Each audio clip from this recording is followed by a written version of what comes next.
Muito bem. Continuando na nossa análise, agora nós vamos analisar o regime de previdência dos servidores titulares de cargo efetivo. Olha só, não confunda. Existem dois regimes básicos de previdência. O regime geral, que é aplicável aos empregados em geral, e o regime próprio, que é aplicável aos servidores titulares de cargo efetivo. Aqui nós vamos tratar desse regime, que é do artigo 40. Eu vou fazer uma abordagem sistemática do tema, mas é importante, é fundamental que você faça uma leitura completa do artigo 40. Lembrando, se tiver qualquer dúvida, pode me chamar. Vamos lá? Vamos analisar? Olha só. O artigo 40 vem e diz assim: aos servidores titulares de cargos efetivos. Eu quero começar fazendo esse destaque. O regime próprio de previdência, ele é aplicável aos titulares de cargos efetivos. É importante destacar que os membros dos tribunais de contas, por exemplo, ministros do TCU, os membros do Ministério Público, por exemplo, os promotores, e também os membros do Poder Judiciário, por exemplo, os juízes, eles também se submetem às regras do artigo 40. Agora perceba, empregado público, empregado privado, servidor comissionado e também servidor temporário, eles não estão abrangidos pelas regras do artigo 40. Eles vão para onde? Para o regime geral de previdência social. Então vamos imaginar um servidor que ocupe exclusivamente um cargo em comissão. Ora, cargo em comissão não é cargo efetivo. Então, o cargo em comissão não é compreendido, não é abrangido pelas regras do artigo 40. Vai se submeter, então, ao regime geral de previdência social. Vamos lá. Ele diz que aos servidores titulares de cargo efetivo da União, dos Estados, do DF, dos municípios, de suas autarquias e fundações. Deixa eu parar aqui.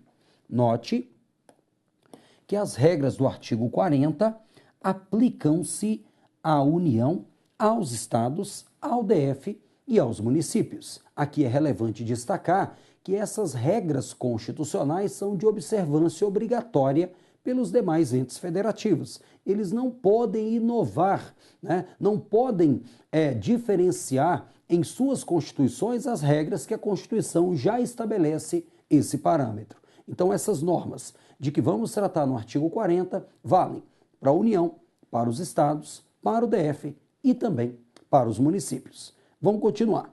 Ele diz: aos servidores titulares de cargo efetivo da União, Estado, DF, município, incluída suas autarquias e fundações, é assegurado um regime de previdência de caráter contributivo e solidário. É contributivo por quê? Porque o servidor, para se aposentar, vai levar em conta o tempo de contribuição. O que conta, o que faz a diferença na hora de se aposentar é o tempo de contribuição. É solidário, princípio da solidariedade. Por quê? Porque é como se nós, que estamos trabalhando, estivéssemos solidariamente mantendo os que estão aposentados. E quando nós estivermos aposentados, aqueles que estiverem trabalhando à época, solidariamente estarão nos mantendo. Essa é a ideia. Agora, detalhe, ele diz, mediante, é contributivo, não é? E quem é que deve contribuir? Mediante contribuição do ente público, também do servidor ativo, do inativo e também do pensionista.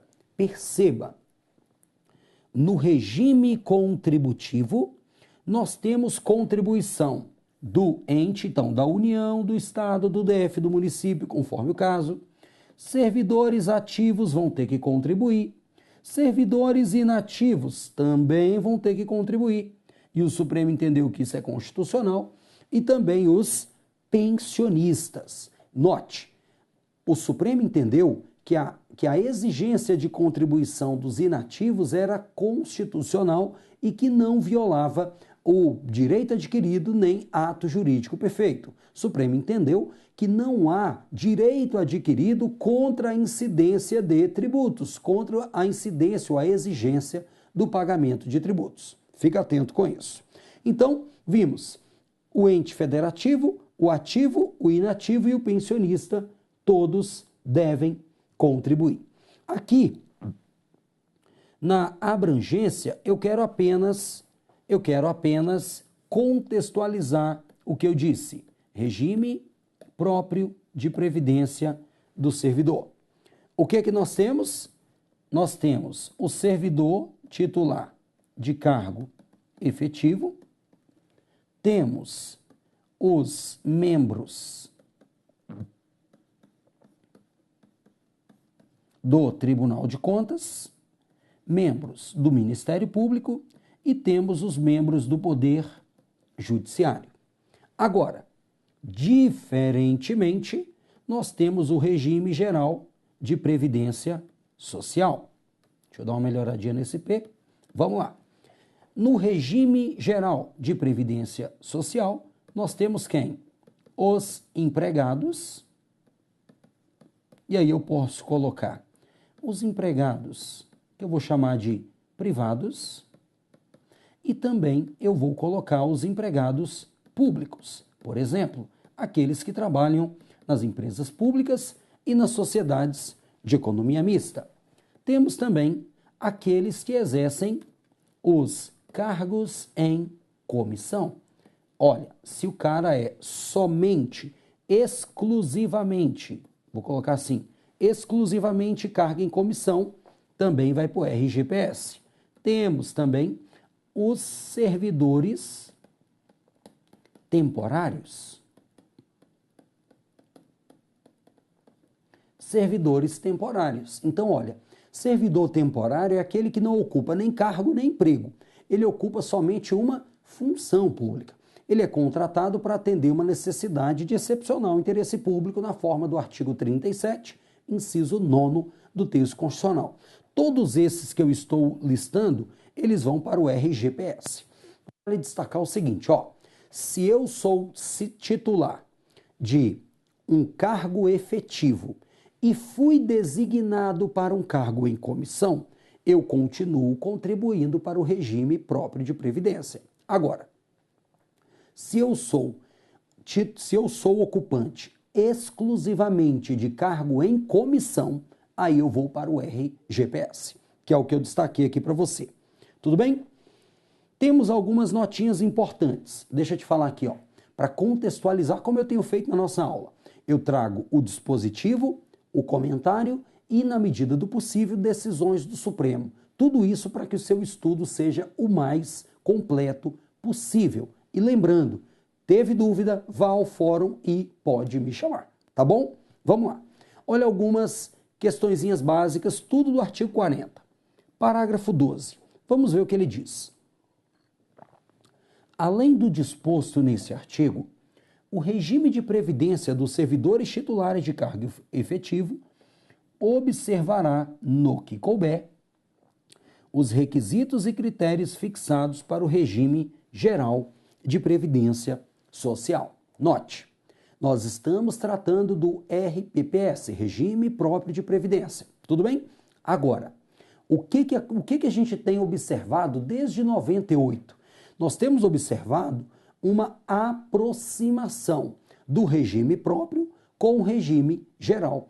Temos observado uma aproximação. E o parágrafo 12 vai exatamente dizer, olha, além do que está previsto no artigo 40, os servidores titulares de cargo efetivo observarão o regime, de previdência do servidor titular de cargo efetivo, observarão no que couber as regras do RPPS. É por isso que o Supremo tem, por exemplo, entendido que, quando não há a edição de uma lei própria do regime dos servidores titulares de cargo efetivo, o Supremo disse assim, olha, obedeça no que couber a regra do regime geral de previdência social. Por quê? Porque os dois regimes estão se afunilando, estão se aproximando. Vamos continuar. O parágrafo 13, por sua vez, vem e diz, ao servidor ocupante, olha o que eu falei, exclusivamente de cargo em comissão, declarado em lei de livre nomeação e exoneração, bem como de cargo temporário ou emprego público, aplica-se o quê? O regime geral de previdência social. O que nós temos aqui no 13? Nós temos exatamente essa regrinha que eu acabei de mostrar para você. Os empregados, os comissionados exclusivamente e os temporários. Tudo bem?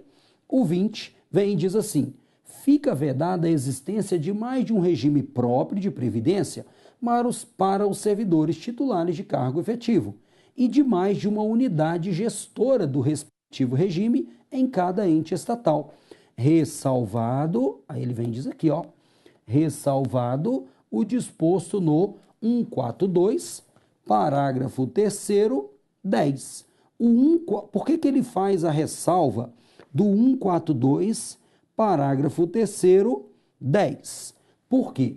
O 142, ele cuida dos militares das Forças Armadas. E aí nós sabemos que os militares, eles têm um regime jurídico diferenciado. Inclusive, a emenda constitucional 18 de 98 separou os militares, né, dos servidores públicos civis. Então, os militares, eles começaram a ser tratados na Constituição, em virtude do seu regime jurídico diferenciado, separadamente. Então, a regra, olha o que ele diz. Em cada ente estatal, regra, só é para ter um regime próprio. Então, a União vai ter um só, para todos os servidores de todos os poderes. O Estado-membro, um só regime próprio. Agora, o que é possível abrir uma exceção? Quanto aos militares, em virtude de regras diferenciadas, normalmente de aposentadoria especial. Tudo bem? Então, fica atento com a notinha 3 e segue comigo. Agora, nós vamos analisar... Opa, peraí. Pronto, legal. Vamos analisar agora as espécies de aposentadoria previstas na Constituição Federal, no artigo 40. Vamos começar com a invalidez permanente. A Constituição vem e diz: o servidor poderá se aposentar por invalidez permanente, sendo os proventos proporcionais ao tempo de contribuição. Deixa eu parar aqui. Normalmente, o que é levado em conta para a concessão da aposentadoria, como eu disse, é o tempo de contribuição. Por quê? Porque o regime é contributivo. Tudo bem? Então, no caso aqui, o servidor teve uma invalidez permanente. Regra, ele vai ter proventos proporcionais ao tempo de contribuição. Entretanto, a Constituição vai trazer uma exceção. Ela diz, exceto se a invalidez permanente decorre de um acidente em serviço, de uma moléstia profissional ou de uma doença grave, contagiosa ou incurável, na forma da lei.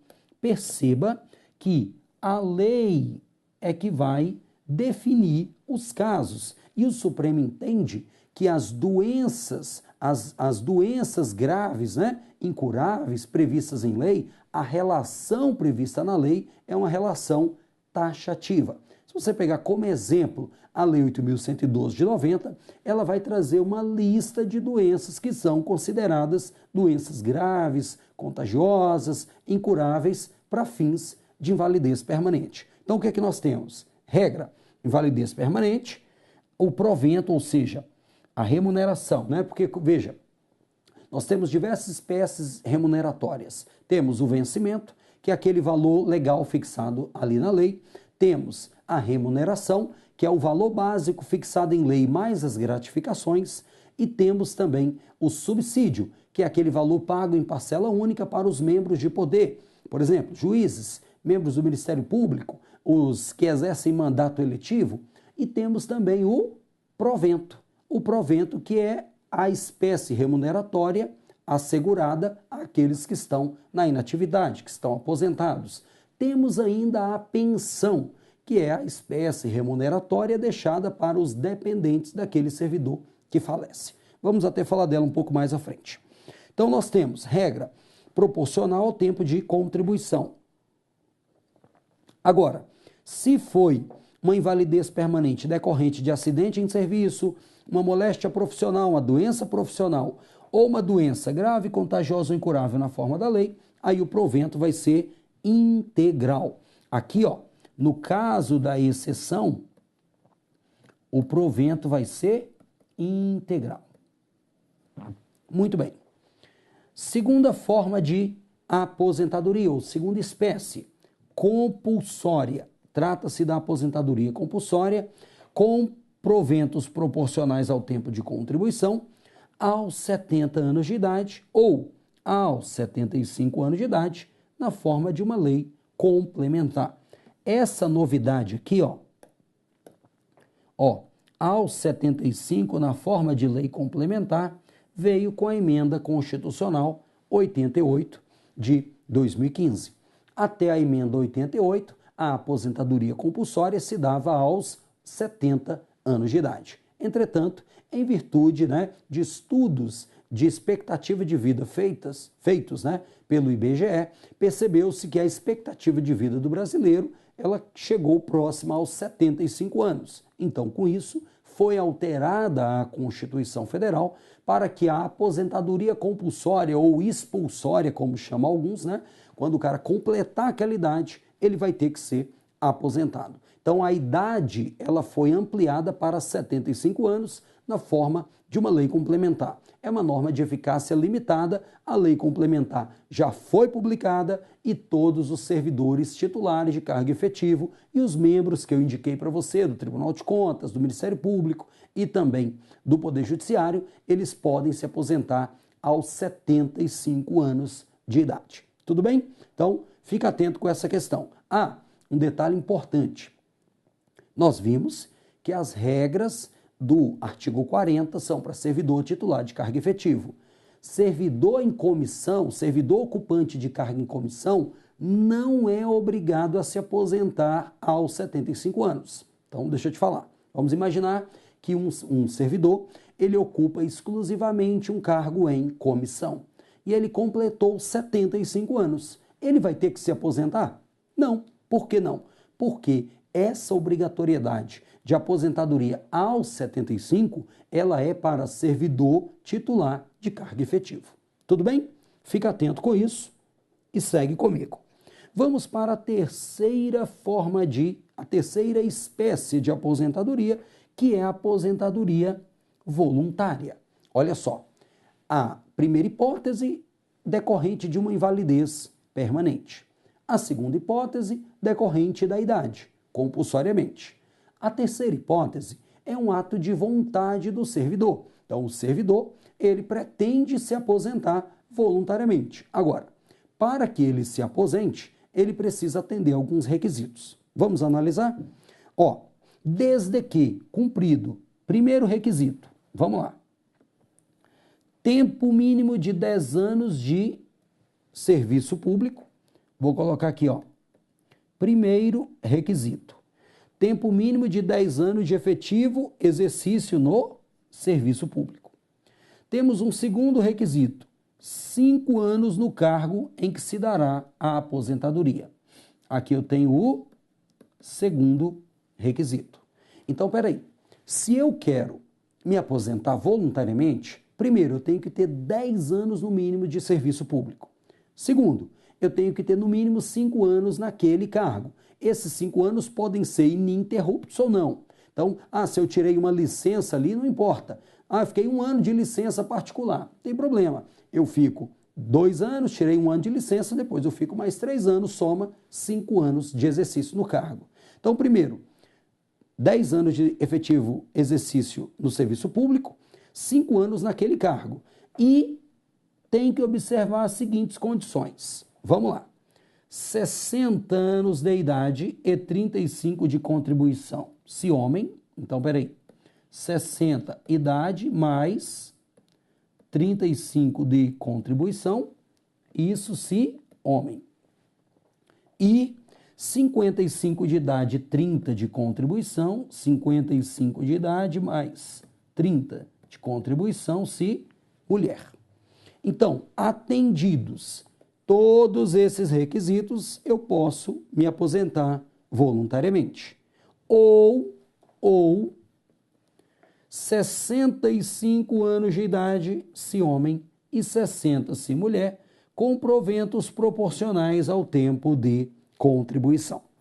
Aqui vale destacar o seguinte: quando a gente faz a leitura aqui, parece que a linha A assegura uma aposentadoria integral. Entretanto, não é bem assim, porque eu já te mostrei que aplicar-se-á ao servidor titular de cargo efetivo, no que couber, as regras do regime geral de previdência social. Então, quando o cara vai se aposentar, a lei vai estabelecer a forma de calcular o valor do provento. E muitas vezes a lei não vai adotar 100% do que o servidor contribuiu. A lei vai adotar uma média dos valores que o servidor contribuiu durante a sua jornada, durante a sua vida de trabalho, vamos dizer assim. Então, cuidado, cuidado. A linha A, veja que ela não diz expressamente que vai ser integral. Embora alguns digam que sim, né? Nós sabemos que adotando as regras de previdência, as leis que têm as suas metodologias de cálculo, a regra é que não será integral. Tudo bem? Então fica atento com isso. Vimos então 65 anos de idade e para o homem e 60 para a mulher, né, com proventos proporcionais ao tempo de contribuição. Temos aqui algumas notinhas importantíssimas. Os requisitos de tempo de idade e de contribuição serão reduzidos em 5 anos em relação ao parágrafo 1º, 3A.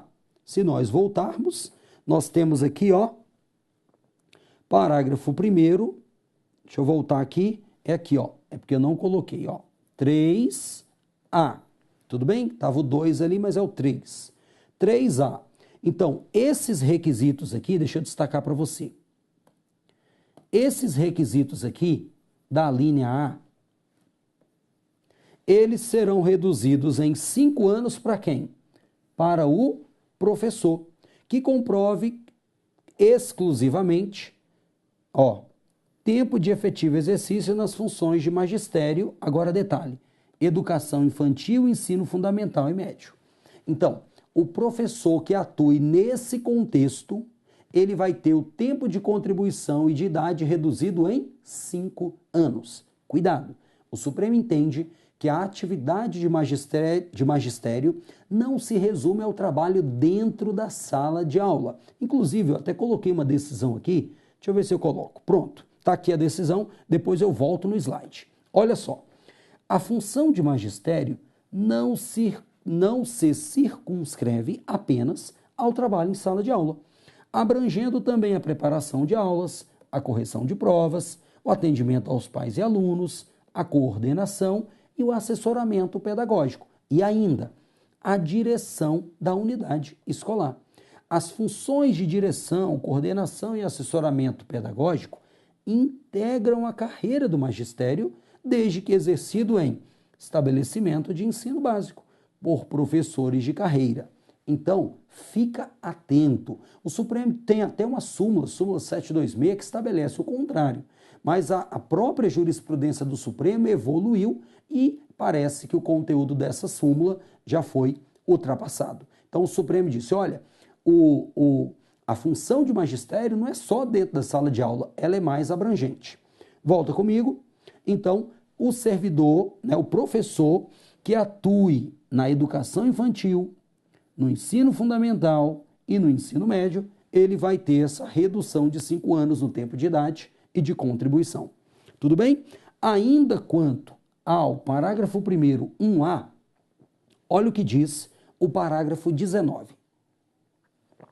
Ele diz assim: o servidor que tenha completado as exigências para aposentadoria voluntária e que opte por permanecer em atividade, o que vai acontecer com ele? Vamos anotar. Ele fará jus a um abono de permanência equivalente ao valor de sua contribuição até completar as exigências para aposentadoria compulsória. Então, note, o servidor ele tem mais de 10 anos de serviço público, mais de 5 anos no cargo, 60 anos de idade, 35 de contribuição. Então, em tese, um homem com todos esses requisitos já pode se aposentar, mas ele opta por permanecer em atividade. Em contrapartida, ele vai receber o chamado abono de permanência. O que é isso? O valor que ele paga de contribuição vai ser retornado para ele e aí ele pode ficar no serviço público até completar a idade limite para aposentadoria compulsória. Tudo bem? Vamos lá. Temos ainda o parágrafo 6º que diz: ressalvadas as aposentadorias decorrentes de cargo acumulável na forma dessa Constituição, lembra que nós já vimos os cargos acumuláveis? É vedada a percepção de mais de uma aposentadoria à conta do regime próprio de previdência previsto no 40. O que ele está dizendo? Em regra, o servidor só vai ter uma aposentadoria custeada pelo regime próprio de previdência, salvo se ele ocupa 2 cargos acumuláveis lá na forma do artigo 37, inciso 16 da Constituição. Por exemplo, eu ocupo 2 cargos efetivos de professor, então eu vou contribuir 2 vezes e poderei também, da mesma forma, ter 2 aposentadorias ou 2 proventos de aposentadoria. Muito bem. Notinha jurisprudencial, já comentei. Apenas um detalhe aqui, ó.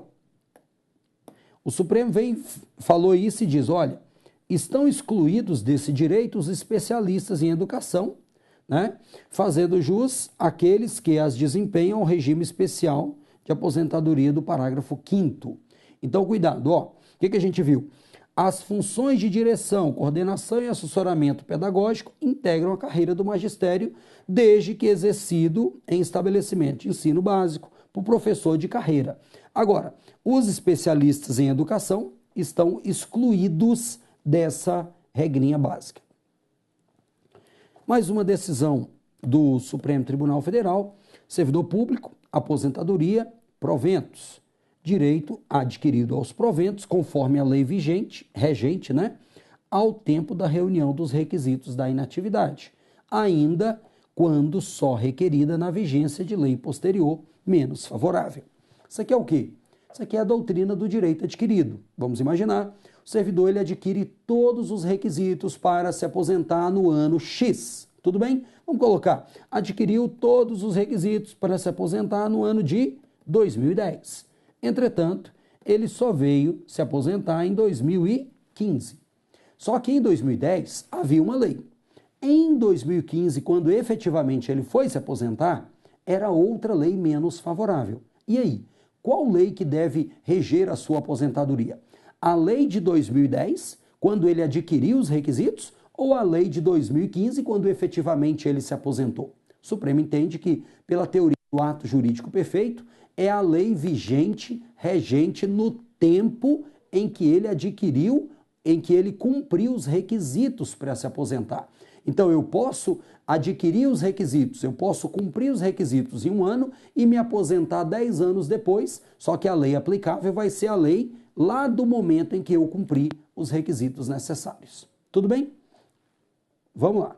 Ainda temos a ocupação de novo cargo dentro da estrutura do Poder Judiciário pelo titular do abono de permanência não implica cessação do benefício. Percebeu aqui o que ele está dizendo? O cara tem todos os requisitos para se aposentar voluntariamente, só que ele opta por permanecer em atividade. O que nós vimos? Ele vai ter direito ao abono de permanência. E aí o que acontece? O servidor está recebendo o abono de permanência e ele passa a ocupar um novo cargo dentro do Poder Judiciário. O Supremo entendeu que essa investidura num novo cargo, por si só, não significa, não obriga, não exclui o direito de continuar recebendo o abono de permanência. Temos também uma outra decisão que diz: é legítimo o pagamento do abono de permanência ao servidor que opte por permanecer em atividade após preenchimento dos requisitos para a concessão da aposentadoria voluntária especial. Artigo 40, parágrafo 4º. Porque, veja, nós vamos tratar dela aqui na sequência. Os servidores que exerçam atividade de risco, atividades que prejudiquem a saúde, por exemplo, ou os servidores portadores de deficiência, eles têm regras diferenciadas para se aposentar. E se eles preencherem os requisitos e optarem por permanecer em atividade, eles também poderão receber abono de permanência. Inclusive está aqui, as regrinhas do parágrafo 4º. O que que nós temos? Critérios diferenciados para a concessão de aposentadoria. Detalhe, pelo princípio da isonomia, a regra é que é proibida a exigência de critérios diferenciados para a concessão de aposentadoria. Entretanto, eu vou te mostrar alguns casos que serão legítimos esses requisitos diferenciados em virtude de algumas questões específicas. Acompanhe comigo. A regra é vedada a adoção de requisitos e critérios diferenciados para a concessão de aposentadoria aos abrangidos pelo regime de que trata esse artigo. Essa é a regra. Só que ele diz, ressalvados os termos definidos em lei complementar, os casos de servidor. Antes de eu comentar, lei complementar é que deve estabelecer as exceções. Na prova, se ele colocar lei ordinária, se ele colocar lei específica, está tudo errado, porque são leis ordinárias. Então, exige-se uma lei complementar que regulamente essas exceções. Vem comigo. Primeiro, portador de deficiência, então poderá se aposentar com requisitos diferenciados.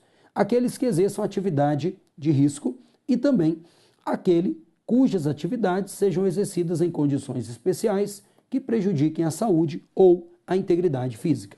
Aqui, no 40, parágrafo 4º, nós temos os casos de aposentadoria especial. Chama-se especial exatamente em virtude dos requisitos diferenciados. Algumas notinhas, aqui eu já falei dessa, é legítimo o pagamento de abono de permanência, ao servidor que opte por permanecer em atividade após, o preenchimento dos requisitos para a concessão de aposentadoria voluntária especial. Então, só contextualizando para finalizar, se o servidor, ele exerce uma atividade de risco, vai se aposentar de forma especial, cumpriu os requisitos, mas opta por permanecer em atividade, tem direito de receber o abono de permanência. Aqui, a gente já viu que aplicam-se ao servidor público, eu comentei isso, no que couber, as regras do Regime Geral de Previdência Social sobre aposentadoria especial de que trata o 40, parágrafo 4º, 3, até a edição da lei complementar específica, súmula vinculante número 33. Lembra que eu comentei com você que os dois regimes estão se aproximando, não é isso? Então, por exemplo, nesse caso, o Supremo disse, olha, enquanto não vier a lei complementar específica exigida pelo 40, parágrafo 4º, deve ser aplicada a regra do Regime Geral de Previdência Social. Tudo bem? Muito bom. Agora, para a gente fechar, vamos dar uma olhadinha em duas regrinhas básicas, pensões e regras do regime de previdência complementar. Sobre as pensões, o parágrafo 7º diz que a lei vai dispor sobre a concessão da pensão por morte. E ele diz, essa pensão será igual ao valor da totalidade do provento do servidor falecido. Então, vamos lá. O servidor estava já aposentado. Quanto que vai ser a pensão que seu dependente vai receber? Vai ser a totalidade do valor do provento, limitado ao regime geral de previdência social, acrescido de 70% da parcela superior a esse limite. Então, vamos apenas imaginar que o servidor estava aposentado, o provento dele era de 15 mil reais, um exemplo. E aí ele faleceu, deixou dependentes que vão receber pensão. Quanto que vai ser a pensão? Vamos imaginar que no regime, nós sabemos que no regime geral de previdência social existe um teto. Vamos só imaginar que esse teto seja 5 mil reais, apenas a título de exemplo, tá bom? O servidor estava aposentado e qual era o valor do provento dele? 15 mil. Aí eu pergunto, quanto que vai ser a pensão dos dependentes? Vai ser o teto do regime geral de previdência mais 70% do que exceder. Espera aí, quanto que ele ganha acima do teto? 10 mil. Então, mais 7 mil. 12 mil reais seria a pensão.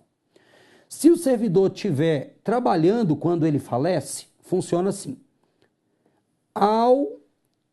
Quanto que vai ser a pensão? O valor da totalidade da remuneração, veja que aqui era a totalidade do provento, aqui da remuneração, porque o servidor estava em atividade. Então, total da remuneração do servidor até o limite máximo do RGPS, percebeu? Acrescido de 70% da parcela que exceder a esse limite. A mesma ideia. Então, vai ser o limite do RGPS mais 70% daquilo que exceder esse limite. Fechou? Uma notinha: os proventos de aposentadoria e as pensões, por ocasião de sua concessão, não podem exceder a remuneração do respectivo servidor no cargo em que se deu a aposentadoria ou que serviu de referência para a concessão da pensão. Então, note, né? A aposentadoria ou a pensão não vai ser maior, não vai ser superior ao valor do provento. Tudo bem? Para nós fecharmos a nossa temática, eu quero trazer para você uma regrinha do regime de previdência complementar. Antes de eu fechar, eu destaco mais uma vez: qualquer dúvida que você tiver, vá ao fórum de dúvidas e mande para mim, tá bom? Olha só, o parágrafo 14 diz que a União, os estados, DF e município, desde que institua regime de previdência complementar para os seus servidores, poderão fixar para o valor das aposentadorias e pensões a serem concedidas pelo regime próprio o limite máximo estabelecido para o regime geral de previdência social. Entenda, nós temos o regime próprio e o regime geral. O parágrafo 14 está dizendo assim: a União pode chegar e dizer assim: olha, eu vou conceder aposentadoria limitada ao regime geral de previdência social. É possível? É possível que o servidor público efetivo, a sua remuneração, o seu provento ao se aposentar, esteja limitado ao teto do RGPS. Mas para que isso aconteça, a União tem que instituir, a União, Estado, DF, município, tem que instituir o regime de previdência complementar. O que é isso? O servidor vai contribuir, né, para o regime próprio, e se ele quiser ter um provento superior àquele teto do RGPS, ele vai ter que pagar um regime complementar, que o nome está dizendo, vai complementar o seu provento à época da aposentadoria. Note, União, Estado, DF, município podem, deixa eu trazer assim, a União, Estado, DF, município podem fixar para o valor de aposentadoria e pensão o limite máximo estabelecido para o regime geral. Você fala assim: Wellington, deixa eu só entender. Eu sou um servidor público efetivo, mas o meu provento vai ser aquele valor máximo, como alguns dizem coloquialmente, pago pelo INSS? Exatamente. Mas para que a União faça isso, olha a condição: desde que ela tenha criado e instituído um regime de previdência complementar. Esse regime de previdência complementar será instituído por lei de iniciativa do respectivo chefe do Poder Executivo. Respectivo por quê? Porque aí é da União, do Estado, do DF, do município. Cada um vai apresentar o projeto de lei. E aí ele diz, esse regime será instituído por intermédio de entidades fechadas de previdência complementar, de natureza pública, que oferecerão aos seus respectivos participantes planos de benefícios somente na modalidade de contribuição definida. O cara vai ter um valor que ele paga.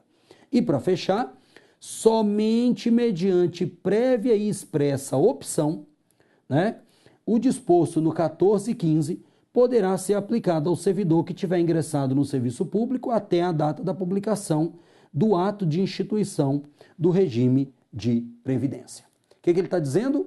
O servidor que ingressou no serviço público antes de instituir esse regime de previdência complementar, ele só vai ser atingido por essa medida se ele, por ato voluntário, optar a aderir ao regime. Se ele entrou antes, regra, ele não se submete a esse teto do RGPS. Agora, os servidores que ingressam depois da instituição do regime de previdência complementar, ele já ingressa no serviço público sabendo que o provento está limitado ao teto do RGPS. Tá bom?